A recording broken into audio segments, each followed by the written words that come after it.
आपको जानकारी होनी चाहिए, ऋषि के जीवन की घटना है। ऋषि दयानंद जी महाराज का नियम था, जो भी व्यक्ति, आजकल तो हम लोग जब कार्यक्रमों में जाते हैं तो अपने घर पर लोग हमको भोजन करने के लिए बुलाते हैं, पहले से निमंत्रण आता है। लेकिन ऋषि के समय में ये परंपरा नहीं थी, और ऋषि को कौन खिलाने वाला था? उनके पास कोई जो भी पहली बार अपने 2-4 रोटी लेके आ जाता था, स्वामी जी उसको खा लिया करते थे, और कोई नहीं लेके आता था तो भूखे भी रहते थे। देखो उस देवता ने कितना बड़ा काम हमारे लिए किया है, कितनी बड़ी तपस्या उस व्यक्ति की रही है। वो व्यक्ति भूखा रह करके मानवता के लिए लड़ा है, भूखा रह करके सनातन के लिए लड़ा है। अरे थोड़ा चिंतन किया करो, उस ऋषि की तपस्या को नमन करो, देखो उस ऋषि के जीवन को। एक व्यक्ति स्वामी जी से कहता है, निरंतर स्वामी जी के पास में आता है, देखता है, स्वामी जी की जीवनचर्या से, स्वामी जी के प्रवचनों से बड़ा प्रभावित होता है, और कहता है, स्वामी जी महाराज मैं आपको भोजन कराना चाहता हूं, क्या आप मेरे भोजन को स्वीकार करेंगे? स्वामी जी कहते हैं, बिल्कुल करेंगे, इसमें कौन सी बात है, आप कराओ, हमको तो ऐसा नहीं, जो भी पहली बार भोजन लेके आ जाए तो उसी के भोजन को हम कर लेते हैं। वो व्यक्ति कहता है, स्वामी जी कल मैं भोजन ले आऊं? स्वामी जी कहते हैं, लेकर के आओ। लेकिन उस व्यक्ति ने स्वामी जी से निवेदन किया, स्वामी जी भोजन तो मैं ले आऊं, मेरी इच्छा तो बहुत है आपको भोजन कराने की, लेकिन समस्या एक है स्वामी जी, मैं अछूत हूं, मैं छोटी जाति का हूं, क्या आप मेरे भोजन को स्वीकार करेंगे? ऋषि दयानंद जी महाराज ने उसको समझाया, अरे मेरे भोले पुत्र तू कैसी बात करता है, तू छोटा कहां से हो गया? तेरी हाइट मेरे बराबर है, मेरे बराबर तेरा शरीर है, तो छोटा कहां से हो गया? अरे भाई कोई तूने छोटे परिवार में, समाज में हम जिनको छोटा कहते हैं, उस परिवार में भी तूने जन्म ले लिया तो उससे तू छोटा नहीं हो सकता।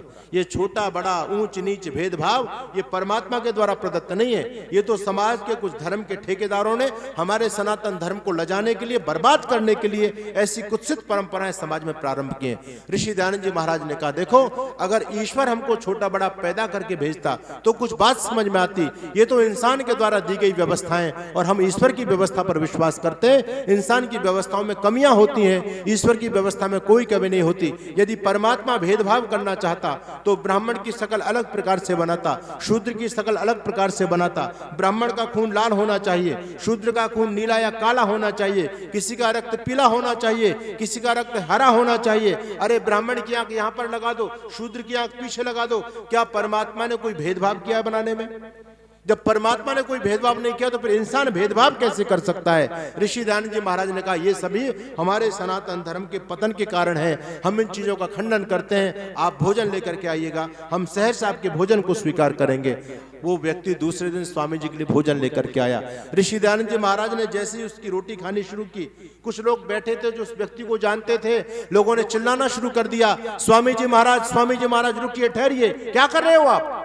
स्वामी जी एकदम रुक गए। स्वामी जी बोले, क्या बात हो गई? अरे महाराज कैसी बात करते हो, आपको पता नहीं ये व्यक्ति कौन है, आप इसकी रोटी खा रहे हैं। आप जिन रोटियों को खा रहे हैं स्वामी जी, ये नाई की रोटी है, ये नाई की रोटी है। वो बेचारा नाई जाति से आता था, जिनको छोटा समझा जाता था उस समय। जब वो कहते हैं नाई की रोटी है तो स्वामी दयानंद जी महाराज रोटी को उठाते हैं, रोटी को उलट पलट करके देखते हैं, और स्वामी जी कहते हैं, नाई की रोटी है, गेहूं की रोटी? मुझे तो गेहूं की रोटी नजर आती है। ऋषि दयानंद जी महाराज ने उनको समझाया, अरे मूर्ख लोगों, तुम्हारी छुआछूत के चलते कितने हमारे भाई विधर्मी बन गए, तुमने उनको गले नहीं लगाया, दूसरे लोगों ने गले लगा लिया, आज वो तुम्हारे दुश्मन बन करके तुमको काटने के लिए तलवार लेकर के तुम्हारे सामने खड़े हैं। ऋषि दयानंद जी महाराज ने सोचा कि समाज के अंदर ये दोबारा से विघटन पैदा ना हो, तो ऋषि ने सबसे पहले हमको ये व्यवस्था दी कि भाई छुआछूत को मिटाओ, भेदभाव को मिटाओ, जातिवाद को मिटाओ। ऋषि दयानंद जी महाराज के उस समय लोगों ने बात नहीं मानी।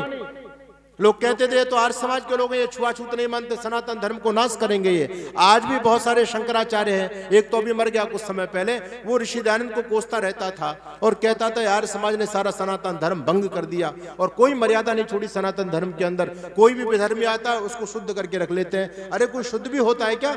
आर्य समाज के शुद्धि के चक्र को लोगों ने विरोध किया। सबसे बड़ा विरोधी था ये पापी गांधी। इसने सबसे पहले स्वामी श्रद्धानंद जी महाराज के जो पुनीत जो काम चल रहा था उसमें रोड़ा अड़काने का काम इस गांधी ने किया था, और उसके बाद हमारे बहुत सारे धर्म गुरुओं ने उसका विरोध किया।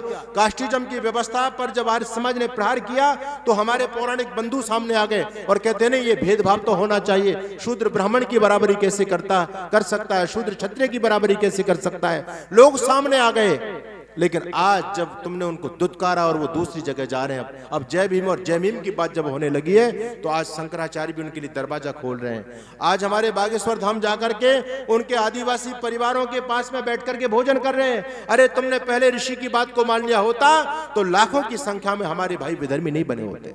ये चिंतन ऋषि दयानंद जी महाराज ने दिया। आज हम जाते हैं उन वाल्मीकि बस्तियों के अंदर, वो कहते हैं स्वामी जी इतनी देर बाद आपको याद आई है हमारी?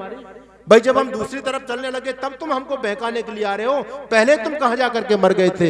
हमने कहा बंधु कोई बात नहीं, हमको अकल तो आ गई, अरे थोड़ी देर बाद में आ गई, कोई चिंता की बात नहीं, आप हमारे भाई हो, हम आपको छोड़ेंगे नहीं, आपके दुख दर्द में हम साथ देंगे। मेरा निवेदन आप लोगों से है, ये चिंतन यदि किसी में के दिमाग में सबसे पहले आया, आज हिंदुत्व की बात लोग करते हैं, सनातन परंपरा की बात करते हैं, अरे यदि ऋषि दयानंद जी महाराज नहीं होते तो तुम्हारी सनातन परंपरा हिंदुत्व की बात कुछ भी नहीं हो सकती थी, हिंदू नाम का जंतु धरती से समाप्त हो गया होता। ये काम आकर के ऋषि दयानंद जी महाराज ने किया, लेकिन हम ऋषि को प्रचारित नहीं कर पाए। लोगों ने गौमांस खाने वालों को इतना बड़ा ब्रांड नेता बना दिया, और जो एक ऐसा ऋषि जो बैंगन खा करके गुजारा करता है, जो वायु का पान करके अपने जीवन का संचालन करता है, ऐसे ऋषि को हम समाज में प्रस्तुत नहीं कर पाए। चिंतन करने की आवश्यकता है। मैं आपसे कहना चाहता हूं, दूसरे लोग श्रेय लेकर के चले गए, गांधी श्रेय ले गया, लेकिन वो श्रेय ऋषि दयानंद को मिलना चाहिए था। गांधी ने दांडी मार्च निकाला, अंग्रेज सरकार ने जब नमक पर कानून का कर लगाया, नमक पर जब कर लगाया, उसके लिए कानून बनाया, तो सबसे पहले उनके नमक पर लगे कर के कानून का विरोध करने वाला कोई महापुरुष खड़ा हुआ तो स्वामी दयानंद जी महाराज। आप ऋषि को पढ़ करके देखिए, आप पढ़ेंगे तब आपको पता चलेगा। ऋषि दयानंद उनको धिक्कारते हैं, अंग्रेज सरकार के अंदर रह करके, उनके साम्राज्य में रह करके, और उनके खिलाफ खुली बगावत करते हुए स्वामी दयानंद कहते हैं कि मैं तुम्हारे नमक पर लगे कर के कानून का घोर विरोध करता हूं। अरे एक गरीब व्यक्ति जो 2 जून की रोटी कमाने के लिए दिन भर सड़क पर पत्थर तोड़ता है और शाम को कुछ पैसा लेकर के आता है, जिसके पास में इतना पैसा नहीं है जो घर में सब्जी बना करके खा सके, वो केवल रोटी के साथ में नमक मिला करके, नमक और मिर्च मिला करके, कुछ पानी डाल करके, चटनी से नमक से रोटी लगा करके खा करके अपनी क्षुधा को तृप्त करता है। आज तुमने जब नमक पर भी कर लगा दिया है तो तुमने गरीब की थाली से रोटी छीनने की कुचेष्टा की है। मैं तुम्हारे इस कानून का भरसक विरोध करता हूं।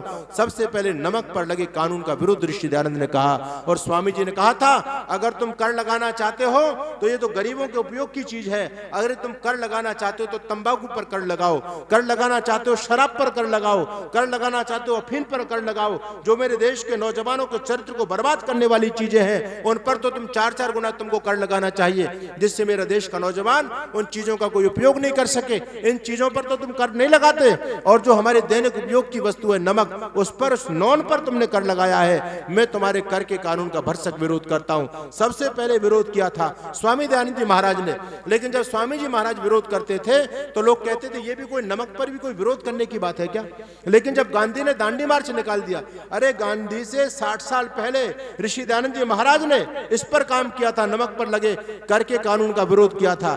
गांधी ने तो 1930 में काम किया है, ऋषि दयानंद महाराज तो 1870 में इस पर काम करके गए। सोचने वाली बात है, दुनिया बाद में सोचती है, ऋषि दयानंद पहले उस पर काम करके जाते हैं, कानून बनवाने की बात करते हैं। आप चिंतन कीजिएगा, अंग्रेजी सरकार ने जब स्टाम्प पर ड्यूटी लगाई तो सबसे पहले इस पर विरोध ऋषि दयानंद ने महाराज ने किया।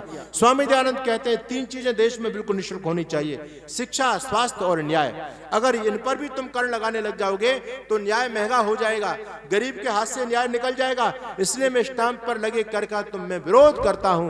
वो व्यक्ति लड़ा, गरीबों के लिए लड़ा, वो व्यक्ति लड़ा, छूतों के लिए लड़ा, जिनको मंदिरों में नहीं चढ़ने दिया जाता था, मंदिरों के दरवाजे उस व्यक्ति ने इनके लिए खुलवाए। जो विधर्मी बन रहे थे, हमारी उपेक्षा के चलते उन लोगों को घर में वापस करने का काम ऋषि दयानंद ने किया। और आज मेरी मातृशक्ति यहां पर बैठी हुई है, मुझे कहने में कोई संकोच नहीं है, आप इस बात को बहुत अच्छी तरह से जानते हैं। आपके बारे में क्या क्या लोगों ने कहा था, उस जमाने की बात तो छोड़ दो, आज के समय में आ जाओ।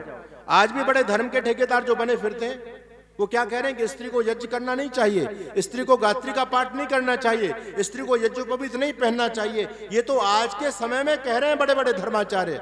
अरे याद करो उस जमाने को जब स्वामी दयानंद जी पैदा हुए, उस समय मातृशक्ति की क्या स्थिति थी।